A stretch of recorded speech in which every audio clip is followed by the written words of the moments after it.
ফুলের মতো শিশুকে ধর্ষণের পর টুকরো টুকরো করা হয় দানবের মতো। কি ঘটেছিল নিষ্পাপ রামিসার সঙ্গে? কারা কিভাবে সাক্ষী হলেন নৃশংস ঘটনার?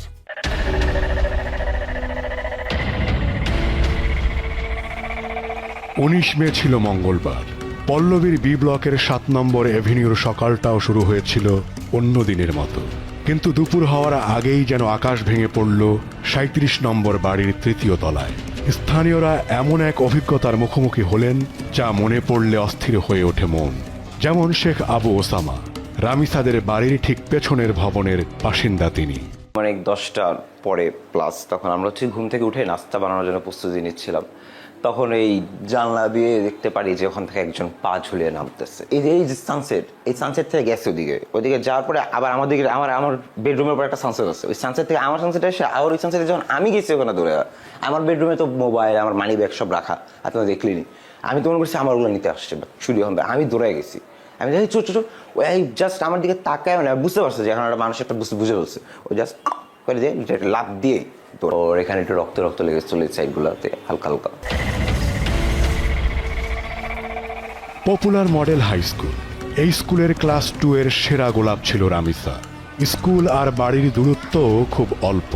সেদিন প্রথম ক্লাস শুরুর ঠিক আগ মুহূর্তে খবর আসে পাওয়া যাচ্ছে না রামিসাকে।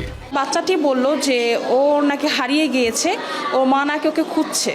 তো আমি যখন এটা শুনলাম যে সচরাচর এটা তো হওয়ার কথা না, কারণ ও যে বাসায় থাকে এটা সিকিওর বা আশেপাশটা সিকিওর, তো এখানে তো হারিয়ে যাওয়ার কোনো প্রশ্ন আসে না। তো যাই হোক, তো আমার মনে একটু সন্দেহ হলো। তো পরে আমি নিচে যেয়ে প্রিন্সিপাল স্যারকে জানালাম যে স্যার এরকম তো ওকে খুঁজে পাওয়া যাচ্ছে না, একটু যদি খুঁজে দেখতেন। তো পরবর্তীতে আর কি স্যার একজন টিচারকে ওর বাসায় পাঠায় জানার জন্য যে আসলে ঘটনা কি। নির্মমভাবে খুন হওয়ার আগের দিনও যথাসময় স্কুলে এসেছিল ক্লাসের ফার্স্ট গার্ল রামিসা আক্তার। নতুন কিছু জানার বিষয়ে তার ছিল অসীম আগ্রহ। অনেক চঞ্চল টাইপের ছিল, মানে যখনই দেখা হতো মিস এটা পড়ান, আজকে ওইটা পড়ান, মিস এটা পড়া ছিল, সব কিছু দিক থেকে ভালো ছিল মেয়েটা। মানে একটু ভালো নাকি অনেক কি বল, ওকে দেখলে খুব মায়া হতো। পেশায় উবার চালক মোহাম্মদ মনির হোসেন এবং তার স্ত্রী সানিয়া থাকেন 37 নম্বর বাড়ির 4র্থ তলায়। অন্য দিনের মতো তিনিও সকালের কাজ করছিলেন। 3য় তলা থেকে চিৎকার ও দরজা পেটানোর শব্দ শুনে নিচে নামেন সানিয়া। দেখি রামিসার আম্মু আর বোন গেট যখন ধাক্কাইতেছিল, আমি জিজ্ঞেস করলাম যে আন্টি কী হয়েছে। পরে প্রথমে সে বলে নাই যে তার মেয়ে একটা মান সম্মান আছে না। পরে দ্বিতীয়বার যখন জিজ্ঞেস করছি তখন বলছে আমার রামিসারে পাই না। পরে তখন আমি আবার বললাম কি কোথায় গেছে দেখছেন। পরে খোঁজাখুঁজি করলাম, দেখতে আসি না, একটা জুতা এখানে, আর পাকঘর থেকে আমি ওরা একটা চিৎকার শুনছি। আর কে চিৎকার দিছে সেটা আর বলতে পারে না। পরে যখন ওরা ধাক্কাধাক্কি করে আমিও তখন ধাক্কাধাক্কি করছি যে খুলেন তাগোর সাথে। পরে খুলে না। শিশু রামিসার জুতো পাশের ফ্ল্যাটের দরজার সামনে, কিন্তু ওই ফ্ল্যাটের ভেতর থেকে খোলা হচ্ছে না দরজা। স্ত্রীর কাছে এমন খবর শুনে বসে থাকতে পারেননি মনির। তখন আপনার কি মনে হয়েছিল যে কি হইতে পারে? তারা বিলাই পারে, তা আমি ভাবছিলাম যে মনে হয় বিলাই গেছে তাদের রুমে। এই জুতাটা এখানে পড়েছিল। কোথায় ছিল একটু দেখেন তো। এই ঠিক এখানটাতে পড়েছিল। আচ্ছা, তারপর আমি তাৎক্ষণিকভাবে নিচে যাই ম্যানেজারের কাছে, যে চাবি না দেখি যে এখানে যে একটা লক থাকে, চাবি দিয়ে লকটা খুলে যে আসলে ভিতরে কেউ আসি না দেখা যায়। তারপরে নিচে গিয়ে দেখি যে ম্যানেজার নাই। তা আমি আবার উপরে আসি। ম্যানেজার দেশে গেছিল 2 দিন আগেই। খবর পেয়ে মোহাম্মদ জাকিরুল ইসলাম রাজুও অসুস্থ শরীর নিয়ে ছুটে যান বাড়িটির 3য় তলায়। ঢুকতে দেরি হয়, দরজার উপরের ভেন্টিলেটর দিয়ে মোবাইল ফোনে ধারণ করেন ভিতরের দৃশ্য। ভিডিওতে আছে সে খালি বারবার টয়লেটে যাইতেছে, টয়লেটের দরজা খুলতেছে এবং ওই পাশের রুমটা লক করতেছে। ঠিক আছে, ওই পাশের রুমটা ধাক্কাধাক্কি করতেছে এবং পানির কল ছাড়া। বাসায় প্রাণের টুকরো হারানোর খবর পৌঁছে অফিসের পথে থাকা রামিসার বাবার কাছে। বনানীর বদলে ইউটার্ন নিয়ে দ্রুত ফেরেন পল্লবী। তাদের আকুতি মিনতি কানে যায় না পাষাণের, কিছুতেই খোলে না পাশের ফ্ল্যাটের দরজা।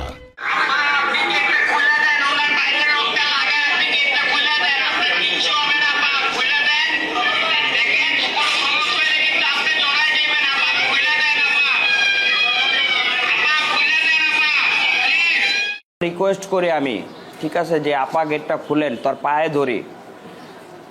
ধরি গেটটা খোল। ও গেট খুলে নেয়। এক পর্যায়ে তালা ভাঙার পর তৈরি হওয়া ফুটো দিয়ে যা দেখা যায় তাতে বাড়ে উদ্বেগের পারদ।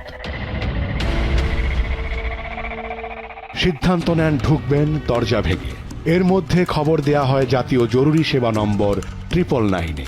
পাড়া প্রতিবেশীদের নিয়ে ফ্ল্যাটে যে দৃশ্য দেখেন তাতে আর নিজেকে ঠিক রাখতে পারেননি রামিসার বাবা। তো রক্ত দেখছি, তাহলে কিছু একটা হয়েছে।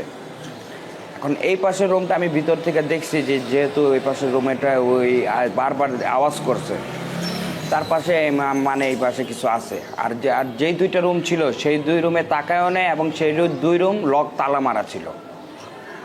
তার মানে ওই রুমেই কিছু আছে, কিন্তু ওই রুমটা ভিতর থেকে লক মারা। তো আমি রামেশের আব্বুরে বলি কি, চাচা এটা ভাঙ্গেন। উনি হাতুড়িটা বাড়ি দিয়েছে, পরে ভাঙ্গে গেছে। তো এই অবস্থায় দরজার সামনে খাটটা, ঘরটা অগোছলা অবস্থায়, মানে আমরা কোনো বডির চিহ্ন পাই না। যার জন্য আমি বলি কি, চাচা খাটটা একটু ধাক্কা দেন তো, আমার পায়ের সমস্যা, ধাক্কা দেন। উনি ধাক্কা দেয়, পরে বডির পাটা দেখাল। তো উনি পাটা টান দিছে, মাথা নাই, উনি ওই সাথে সাথে অজ্ঞান হয়ে পড়ে গেছে। অনেক খোঁজাখুঁজির পরে আপনার ওই যে মাথা ছিল বাথরুমে, একটা প্লাস্টিকের বালতি ছিল, রঙের বালতি, ওই বালতির মধ্যে শাক দিয়ে ঢাকা ছিল। একটা মুরগি যদি জবা দেন তারও রক্ত থাকে অনেক। আর আমরা ভিতরে ঢুকে সামান্য রক্ত পাইছি, পুরো রক্ত ওই টুকির মাঝখানে সব রক্ত দিয়ে ফেলাইছে। বডির সাথে কোনো রক্ত নেই, আপনার যে মাথাটা তার সাথেও তেমন একটা রক্ত নেই। অল্প সময়ের মধ্যেই আসে পল্লবী থানার টহল টিম, আসে সিআইডির ক্রাইম সিন ইউনিট। সিআইডি আলামত সংগ্রহ করে, আর পুলিশ ফ্ল্যাট থেকে জনতার হাতে ধরা পড়া স্বপ্না খাতুনকে নিরাপদ হেফাজতে নেয়। পুলিশ আসছিল, পাকঘরে ছিল, স্বপ্নারে পাকঘরে রাখছিল। তখন আমি মানে লাশ দেখি নাই ভয়ে, কিন্তু ভিতর দিয়ে উকি মেয়েটা পাকঘরে দেখছি, তারে এমনভাবে দাঁড়াই আছে যে কিছুই ঘটে নাই, কিছুই হয় নাই, এমনভাবে শান্তভাবে দাঁড়াইয়াছিল। মানে আমাদের কান্না করতে করতে অবস্থা খারাপ, কিন্তু তার চোখ দিয়ে এক ফোঁটা পানি পড়ে নাই। রামিসার খণ্ডিত দেহ ময়না তদন্তের জন্য পাঠানো হয় শহীদ সোহরাওয়ার্দী হাসপাতালের মর্গে। মানে আমি 13 বছর বয়স থেকে এই কাজে জড়িত। তো আমি অনেক মার্ডার কেস করছি, মনে করেন টুকরা বডিও করছি, 13-14 টুকরাও বডি পাইছি আমি। কিন্তু এটা এমন একটা মর্মান্তিক ঘটনা, আমারও ছোট বাচ্চা আছে। মানে আমি পোস্টমর্টম করতে গিয়ে মনে করেন আমার হাত এইভাবে করে কাঁপছে। এদিকে প্রতিবেশীরা ছোটেন সোহেল রানার খোঁজে। ঘরের গ্রিল কেটে ড্রেন হিসেবে পরিচিত পেছনের সরু গলি দিয়ে পালিয়েছে সোহেল। মেলেনি সিসিটিভি ক্যামেরার ফুটেজও। গাড়ির কাজে আমরা এদিকে ছিলাম, কাজে ব্যস্ত ছিলাম, এই জন্য খেয়াল করি নাই। এর মধ্যে কি এই গলিটায় কি হয়? এই গলিটা আসলে কি, কেমন? এই গলিটা ওই যে ড্রেন, তো সচরাচর পোলাপান যাওয়া আসা করে, দেখলেও সন্দেহ হইতো না, কারণ ওই কে যাইতেছে কে আসতেছে এটা তো আর বলা যায় না।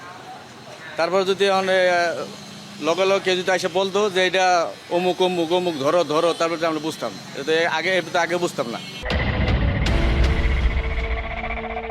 পালিয়ে যেতে দেখেও সোহেল রানাকে ধাওয়া না করার মনোবেদনা এখনো কষ্ট দেয় শেখ আবু ওসামাকে।